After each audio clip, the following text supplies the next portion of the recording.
bem com vocês? É uma grande alegria da gente retornar a essa casa. Pois a gente vai ter oportunidade de fazer uma reflexão acerca desse pequeno livro aqui. Alguém já leu? Paulo Estevam? A dona Laudelina me fez um compromisso de fazer um comentário dessa pequena obra em 40 minutos.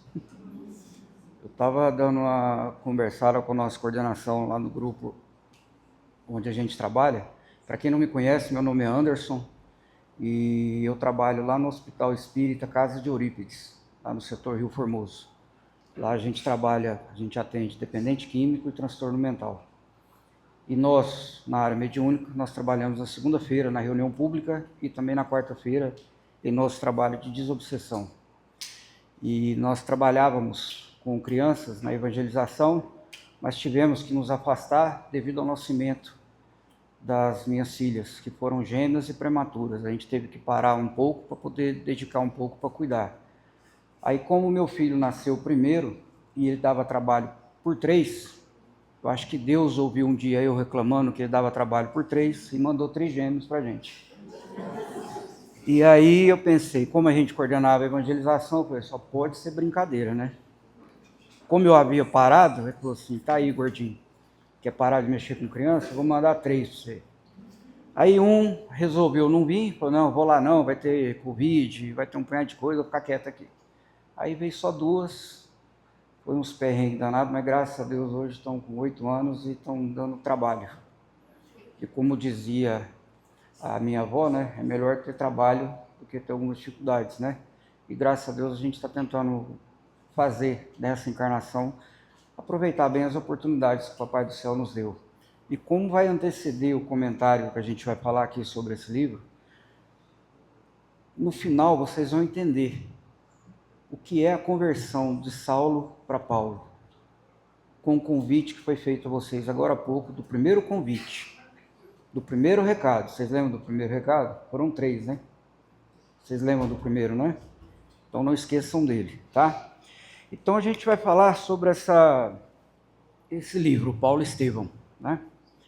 E, havendo um comentário que eu vi do Jorge Alahá sobre esse tema, eu achei interessante e até uma oportunidade de eu fazer uma homenagem a uma pessoa que vai aparecer aqui no próximo slide. Lá no período de 1939, alguém aqui já havia nascido? Eu ainda estava lá do outro lado, né? Eu trouxe até uma cola aqui para mim não esquecer. Entre 1939 a 1945, o mundo enfrentava a chamada Segunda Guerra Mundial, que foi um momento terrível na nossa história, né? E a gente viu que trouxe muitas dificuldades para todo mundo, somente para os trabalhadores do plano espiritual, no acolhimento daquelas vidas foram ceifadas, né? Nesse livro, Paulo Estevam, o tema central é a transformação moral do Saulo, para que o exemplo do grande convertido, isso aqui é um recado do Emmanuel para nós, tá? Para que o exemplo do grande convertido se faça mais claro em nossos corações, a fim de que cada discípulo possa entender quanto lhe compete trabalhar e sofrer por amor a Jesus. Eu li muito rápido, mas eu vou falar mais devagar para vocês entenderem a complexidade dessa frase. Para que o exemplo do grande convertido, Saulo de Tarso, se faça mais claro em nossos corações, que estamos nessa proposta de trabalhar com Cristo, a fim de que cada discípulo, cada um de nós estamos sendo considerados discípulos. Olha a responsabilidade que o Papai do Céu está nos dando. E eu não me considero. Possa entender quanto lhe compete trabalhar e sofrer por amor a Jesus. Na maioria das vezes, a gente procura um templo religioso para receber. E a gente recebe. E é muito. Mas o que a gente devolve? O que a gente é grato a Deus e dedica a Ele o que a gente está recebendo? Que a quem muito foi dado, muito será cobrado, muito será pedido, vamos melhor dizendo. E como a melhor forma de retribuir? participando de convites esse que a nossa irmã trouxe. Nós temos um trabalho também essencial lá no Jardim do Cerrado, também. A gente iniciou no trabalho no Jardim Primavera, assim que estava iniciando. Não sei se vocês conhecem o Jardim Primavera. Estava iniciando o bairro, o nosso grupo mediúnico na casa que eu trabalhava a primeira vez, iniciou o trabalho lá.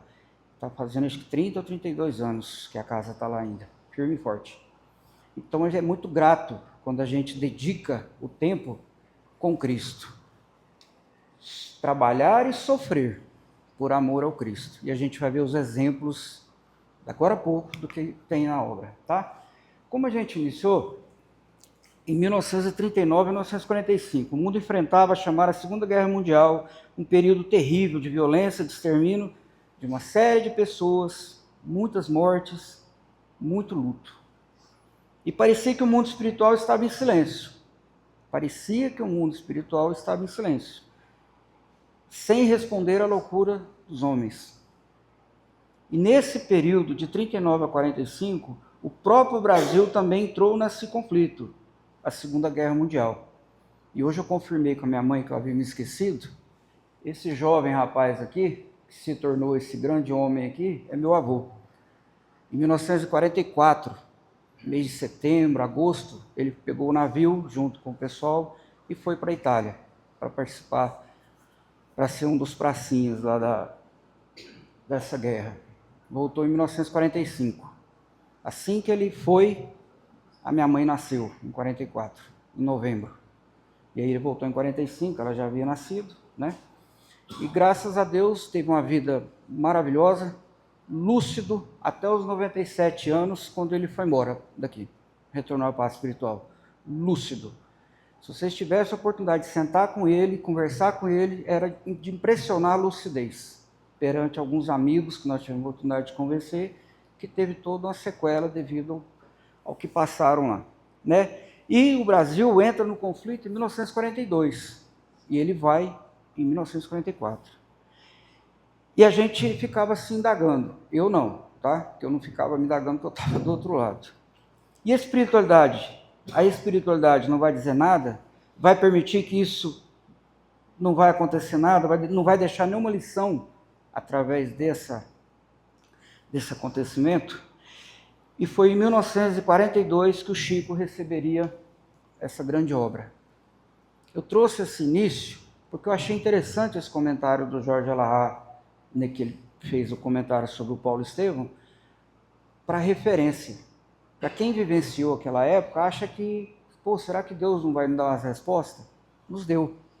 E essa obra exemplifica bastante todos os erros que nós cometemos e as oportunidades e os puxões de orelha que o Papai do Céu nos dá para que a gente entre no curso da nossa vida. Embora tenha produzido mais de 400 livros, esse é considerado o livro mais importante do Chico. Muitos admiram. E para mim, se não for o melhor, está entre os 3 primeiros dessas obras que a gente tem a oportunidade de refletir. Sua história se encontra no Atos dos Apóstolos, a partir do capítulo 9.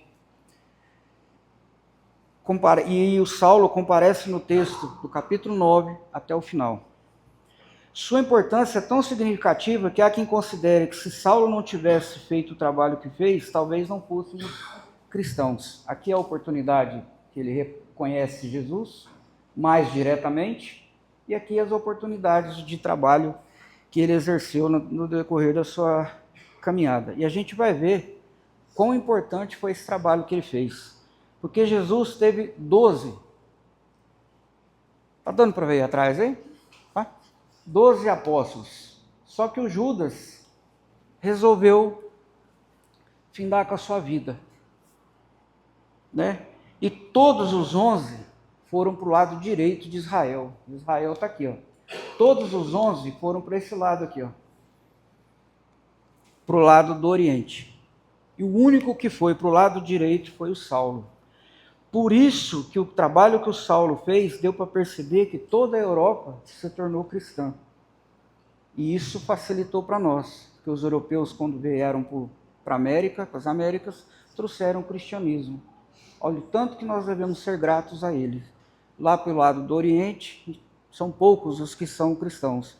E os que estão dizendo que são cristãos ainda estão sendo perseguidos, infelizmente. Né? Olha o trabalho maravilhoso que o Paulo, no caso, já convertido, fez a todos nós. Então a gente vai dar seguimento às viagens de Paulo, né? Primeira viagem, segunda, terceira, quarta. A obra Paulo e Estevão trata como tema central o processo de transformação moral de Saulo, devotado rabino e ardoroso defensor de Moisés, que desencadeou sérias perseguições aos cristãos. Já mais tarde transformaria no apóstolo dos gentios, como Paulo de Tarso, e trouxe a mensagem de Jesus para todos os povos. A narrativa se divide em duas partes e conta com os diversos personagens. O principal, esse nosso grande amigo, que sem ele todos esses não poderiam trazer esses conhecimentos a nós. Estevão, Abigail, que era sua irmã, e ele se chamava Gesiel. Abigail era sua irmã, Saulo, Paulo, que perseguia eles, e o Ananias, que teve a nobreza de fazer tirar a nuvem que escurecia os olhos do Paulo para que ele pudesse vislumbrar as maravilhas que Jesus poderia oferecer. Na primeira parte, o leitor é convidado a refletir sobre os momentos de perseguição ao Cristo, ao Evangelho e aos discípulos, e na segunda parte, o leitor se debruça nos momentos de redenção de Saulo. Diversos aprendizados podem ser retirados, mas a gente vai aprofundar somente em 5 lições. Até que hora que eu tenho que falar, dona Laudelina? Até que hora que eu posso falar? Beleza, vamos correr porque tem bastante slide aqui, tá? A gente tentou resumir o máximo que deu. Deu só 40 slides, só. Pouco, né? E aí o Estevão, numa das suas pregações, fala como servir a Deus. E ele resume toda essa passagem no capítulo 11, né? Que a gente tem no Evangelho segundo o Espiritismo. Amar ao próximo como a si mesmo. Qual que é o maior mandamento? Jesus respondeu, amarás o teu Senhor, amarás a Deus sobre todas as coisas, e o segundo, que é igual ao primeiro, amarás ao próximo como a si mesmo. Amar a Deus sobre todas as coisas e ao próximo como a si mesmo. Se a gente conseguisse resumir esses 2 ensinamentos, muitas coisas que a gente vivencia seriam amenizadas, se pudéssemos dar conta de fazer isso. Mas, infelizmente, a gente tem os orgulhos, as vaidades, que nos impede de exercer isso aqui nessa nobreza toda. Então vamos lá, a primeira lição do ensinamento que a gente pode trazer são lágrimas e sacrifícios. No segundo capítulo da primeira parte, Paulo, Estevão, Abigail, que seria Abigail, seu irmão Gesiel, que viria a ser mais tarde, o Estevão e seu pai Jochedeb, que eu acho que é assim que fala, Jochedeb. Alguém sabe falar essa parte aí? Alguém traz um resquício dessa última encarnação aí? Opa, desculpa. Nesse momento nos ensina uma lição muito importante, como passar por momentos de testemunho com alegria. Aí vem um dos grandes ensinamentos que tem nessa obra. Nesse momento nos ensina uma lição muito importante de como passar por momentos de testemunho e servir com alegria. E aí Abigail traz esse comentário, que é esplêndido, principalmente em cima do primeiro convite que foi feito. Alguém tem vontade de participar de um trabalho essencial, está sendo convidado para o próximo domingo. Ah, mas eu não sei fazer nada. Eu vou ajudar em quê? A Abigail vem nos mostrar o que a gente pode oferecer. Sempre que me surge uma oportunidade de abrir as mãos, tenho as pobres e vazias. Tenho as pobres e vazias. Então agora penso que foi útil a nossa prisão. Pensou? Ela tem vontade de ajudar, só que não tinha condições materiais de oferecer algo. E ela está agradecendo a Deus por esse momento de estar presa com o irmão e com o pai. Presa. Aí ela vai mostrar para a gente o porquê disso tudo. Não será uma felicidade nesse mundo podermos sofrer alguma coisa por amor de Deus? Ela estava presa porque era cristã, porque seguia os ensinamentos do Cristo. E mesmo assim, ela não podia trabalhar, mas ela estava agradecendo a oportunidade de estar presa em nome de Jesus. Quantas vezes a gente reclama Reclama, reclama, reclama. E não agradece, não agradece, não agradece. E a gente pode oferecer qualquer coisa. Uma simples oração, mentalmente, que a gente faz para alguém que está precisando, você já está sendo útil. Porque a espiritualidade aproveita todas as boas vontades. Só que a boa vontade precisa de ação, de levantar e ir. Porque ter boa vontade sentado é maravilhoso. Agora, quando você levanta e sai para trabalhar, você se depara com as realidades, dificuldades do ser humano, e você começa a trabalhar isso tudo que a gente tem aprendido ao longo desses anos. Quem nada tem, ainda possui o coração para dar. Eu estou convicta de que o céu nos abençoará pela nossa resolução em servi-lo com alegria. Já pensou? Quem aqui ficaria feliz por estar preso em nome de Jesus? Qual de nós, né? Qual de nós, né? Então vamos lá. A personagem Abigail nos ensina que o cumprimento do dever retamente com alegria no coração é a nossa maior prova de amor e fidelidade a Deus. Que sempre podemos oferecer o melhor de nós, por mais que a situação seja difícil. A mãe de Abigail disse antes de desencarnar a Jesiel, que seria o Estevão depois: a criatura convicta da paternidade divina anda no mundo fortalecida e feliz. Quando a gente sabe que Deus é nosso Pai, por mais dificuldades que a gente passe, Ele nunca abandona nenhum de seus filhos.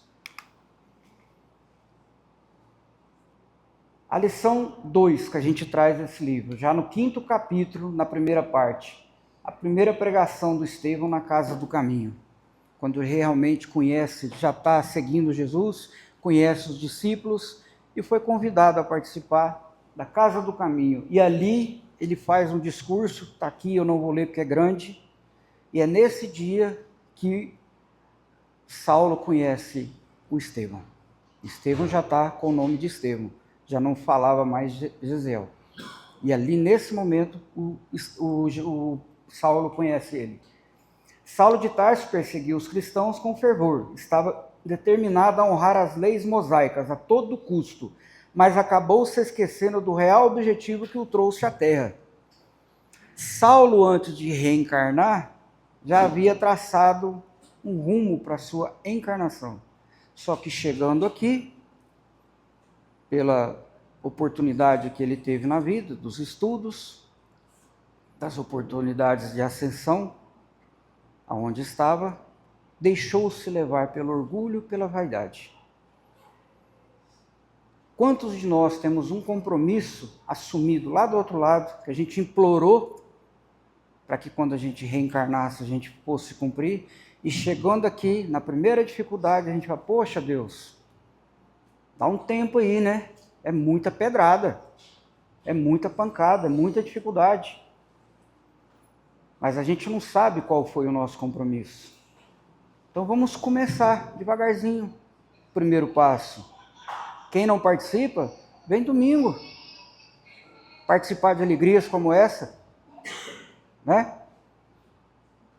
Levar a alegria a todos que participarem conosco num momento como esse.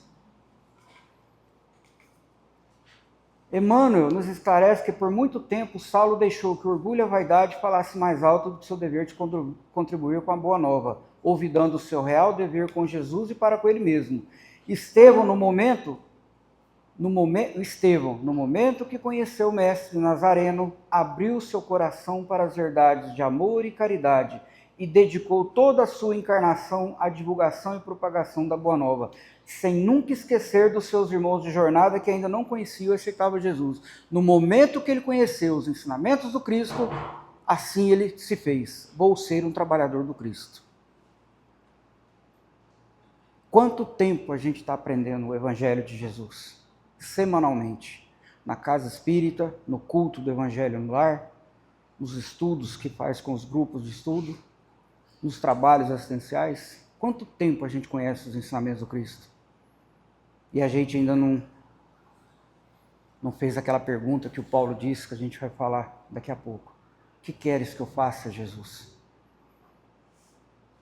Porque se tiver coragem de fazer essa pergunta, pode ter certeza. Dona Laudelina, o que a senhora quer que eu faça? Tem certeza que ela vai pegar assim, qual dia que você quer? Né? Tá aí, ó. Pode escolher o dia e a hora que você precisar. Olha o que o Estevão fazia nos trabalhos. Amados, onde andarão aquelas ovelhas que não souberam, não puderam esperar? Procuremo-las para o Cristo como dracmas perdidas no seu desvelado amor.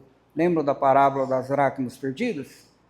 Anunciemos a todos os desesperados as glórias, os júbilos do seu reino de paz e amor imortal. Seu reino é da consciência reta, do coração purificado, de serviço de Deus.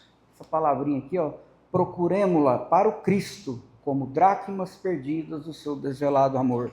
Só em termos de recordação, dracma era essa moeda dessa época, que é uma parábola do Evangelho de Lucas, no capítulo 15, versículos de 8 a 10.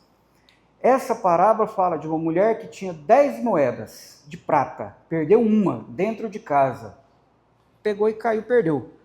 Estava muito escuro, ela acendeu um lampião, varreu o chão e procurou com muito cuidado até achar o que sumiu. Isso aqui eu me recordo daquele tema que eu vim falar aqui no mês de maio, assim que é a primeira vez que eu tive aqui, sobre a candeia debaixo do alqueire. Né? Eu tinha feito a cirurgia dia 21 de abril e vim dia 18, mais ou menos, de maio aqui pela primeira vez. E aí a gente recorda dessa passagem também. O que é o valor do perdido? Ela perdeu uma moeda, tinha 10, perdeu só uma. A dracma valia o pagamento de um dia de trabalho. Para a mulher, a perda era importante. Um dia de trabalho, ela perdeu, falou, vamos procurar, cadê? Né? A busca ativa, procurar a moeda, achá-la. Ela acende a lâmpada e limpa o espaço para achar a moeda. Ela acende a lâmpada. A lâmpada está aqui, ó. Aqui. Limpar. Coração. Tirar algumas mazelas que a gente tem aqui dentro. Se a gente procura, a gente acha. Tudo no Evangelho, todas as respostas estão lá dentro. Todas.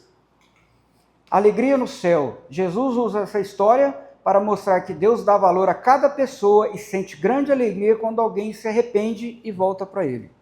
Se arrepender e seguir em frente. Não ficar lamuriando, não. Já fez, já escreveu, não tem como voltar. Então, segue para frente.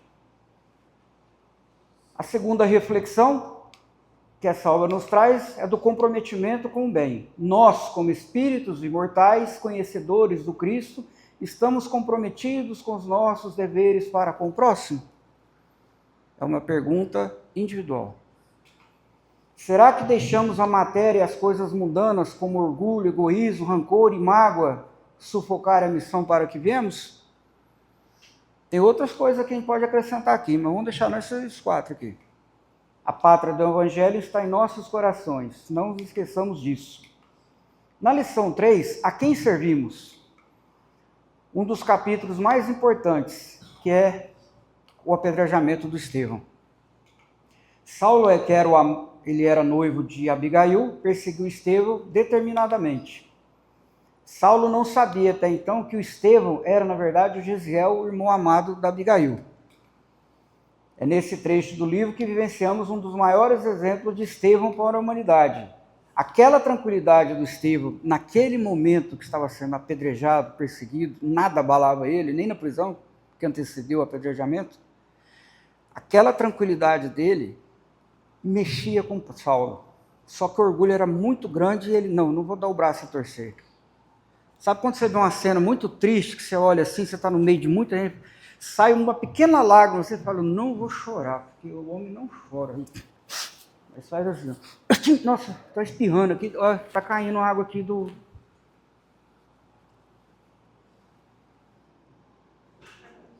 ar-condicionado. Nossa, fugiu o nome aqui agora.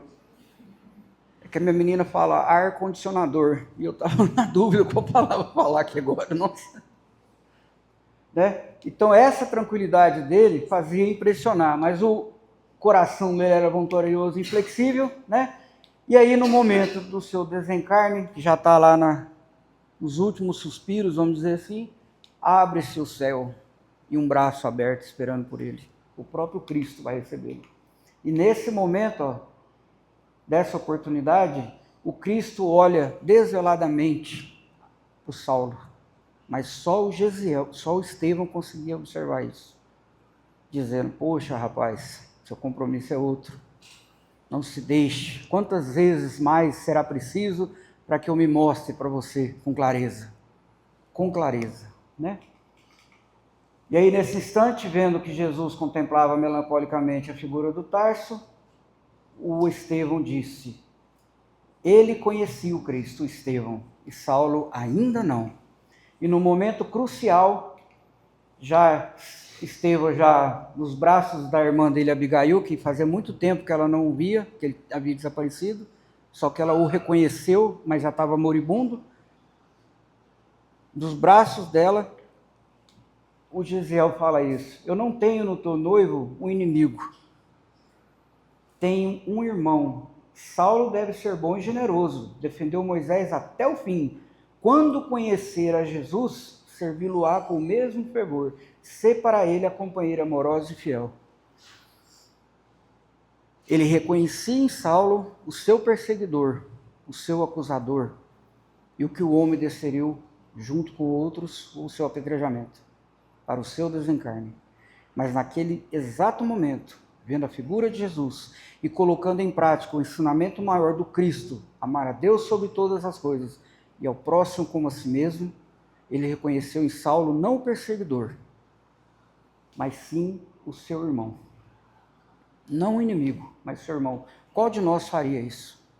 Ao tanto que nós estamos longe ainda de dizer assim, de peito aberto: eu sou cristão. Eu sigo os ensinamentos do Cristo, sou espírita. Mas dessa maneira, isso aqui é um puxão de orelha para todos nós. Emmanuel comenta a respeito do acontecimento: a compaixão do Estevão, fruto de uma paz que ele e Saulo jamais conheceram no fastígio, no alto das suas posições mundanas, impressionava fundamente. E num dos discursos do Saulo, do Estevão, no dia lá que ele estava na Casa do Caminho, o Estevão cutucou de tudo quanto é jeito. O Saulo cutucou de tudo quanto é jeito para brigar com ele naquele momento, para ver alguma coisinha para pegar ele naquele momento. E ele falou assim: eu não posso discutir, não é isso que Jesus nos pede. A paz difere da violência, tanto quanto a força do Cristo diverge da vossa. Foi o que ele falou e saiu de fininho. Ele não entrou em contenda, não entrou em discussão nenhuma. Por isso que a gente não deve ficar perdendo muito tempo com discussões que ninguém vai ganhar. Você não vai conseguir convencer a outra pessoa e nem ela, muito menos você. Então, é perda de tempo. Se o propósito é o trabalho, que a gente se una nas forças numa casa espírita e faz o melhor. Deixa as divergências de lado, porque sempre haverá divergências. Sempre. Pode sair daqui para outro lugar, sempre terá algumas dificuldades para poder vencer. Então vamos correr aqui. Percebemos que mesmo não aceitando Cristo, Saulo teve o seu coração sensibilizado pelo testemunho de Estevão, né? Na lição, no ensinamento 4, no capítulo 10, já na segunda parte, já finalizando o ensinamento, Saulo tem a oportunidade do encontro com Jesus quando ele ia perseguir Ananias indo para Damasco. No período, um pedaço da estrada, indo para a Trindade aqui, ele pulou lá no Padre Germano. Jesus vislumbrou para ele a sua luz. E aí tem aquela grande pergunta: ele caído, não conseguia ver mais nada, e ele ouve, no meio daquela luz: Saulo, Saulo, por que me persegues? Aí que ele ficou mais encabulado ainda. Porque a gente acredita na vida após a morte. Todo mundo aqui acredita? Todo mundo acredita. Mas se vocês levantar 3 horas da manhã, para beber água na geladeira, tudo escuro, e vocês escutarem isso aqui, ó, eu duvido que vocês não gelam o pé daqui até aqui na nuca. Eu duvido. Duvido que não dá uma arrepio. Nossa, o que é isso, meu Deus do céu? É efeito físico? O que é isso aqui? Isso é mediunidade, só pode. Eu estou falando isso porque essa semana passada, minha esposa está plantão em Brasília. Quinta-feira, 4 horas da manhã, ela vaza para Brasília. Eu fui lá, fechei o portão, ela saiu, voltei, ao que eu fui apagar a luz da área, estava escuro, eu peguei e virei para o lado. Sem brincadeira. Vocês assistiram que filme Poltergeist? A minha menina de 8 anos estava com o olho regalado, de jeito parado, assim, olhando para mim, assim, ó. Eu tomei um susto. Falei: que é isso? Quinta-feira agora, semana passada. Por isso que eu estou falando isso para vocês. A gente é espírita, hein? A gente tem medo de morrer? O Covid está aí com a prova, hein? Não tem vida após a morte? A gente se trancou, se precisasse entrar dentro do guarda-roupa, a gente entrava. Ah, tô medo de morrer. Olha aí, gente, coisas bobas. Mas a gente fala que é espírita. A gente acredita na vida após a morte. Então vamos lá que tá acabando. Aqui, ó. Aí o moço tarsense, né? Saulo ficou instintivamente de joelhos. E aí ele, né? O que está acontecendo? Oncotô, oncovô. Né? Com a voz trêmula, ele pergunta: quem sois vós, Senhor? Né? E aí houve aquela frase maravilhosa: eu sou Jesus, a quem persegues. Qual de nós aqui? Eu não vou nem falar por mim, porque minha menina fez isso comigo. Imagina isso aqui. Né? Eu tenho estigmatismo, imagina uma luz dessa vindo no meu olho. Aí que eu não aguento mais, não com claridade nenhuma. Aqui, ó, experimentou invencível vergonha do seu passado cruel. Uma torrente de lágrimas lavava-lhe o coração. Foi quando notou que Jesus se aproximava e contemplou carinhosamente disse: não recalcitreis contra os aguilhões. Quer dizer, não perde tempo tentando perseguir a Deus. Você só vai se enganar, você só vai se machucar. Saulo compreendeu desde aquele primeiro encontro com o encontro com Estevão, que forças profundas o compeliam a cada momento, em qualquer parte, à meditação dos novos ensinamentos. O Cristo chamara-o por todos os meios e de todos os modos, e mesmo assim não conseguia ver. Aí chegou uma, não, peraí então, já que você não quer me ver, eu vou me fazer presente. E acendeu a sua luminosidade. Saulo nos ensina que não devemos nos valer dos nossos passados, de erros, se quisermos avançar, não ficar preso ao passado não. Já fez, já aconteceu, toca o barco. Né? É necessário refazer os nossos sentimentos mais íntimos, a renovação da nossa disposição ao bem e cumprir o nosso dever. A tal da reforma íntima que todos nós somos compelidos. E aqui vem aquela frase, né? Ali naquele mesmo momento, ele se entregaria ao Cristo. E ele teve a coragem, nesse exato momento, de fazer essa pergunta: Senhor, o que quereis que eu faça? Alguém aqui já se fez essa pergunta? Já fez essa pergunta para Deus? Está vindo semanalmente aqui? Fala: Senhor, estou recebendo, tá? Como é que o Senhor quer que eu faça? Se abrir a boca para pedir, pode ter certeza. Não dou 2 dias para alguém tocar seu telefone, te convidar para um trabalho que você nem pensaria em participar. Eu estou falando isso porque aconteceu comigo. No momento que eu tive a oportunidade, eu falei assim: onde que será que eu posso? Uma reunião de trabalho com amigos, onde será que eu posso participar? Alguém ouviu, intuiu alguém e falou assim: gordinho, vamos trabalhar com criança lá no Jardim Primavera. É pouquinha criança que você vai trabalhar numa sala 4x4, 30, 40, 50 crianças, todo domingo. Aí eu fui, cheguei lá, fui conhecer a casa justamente no Dia das Crianças. Vocês já foram em trabalho essencial Dia das Crianças, em posto de assistência?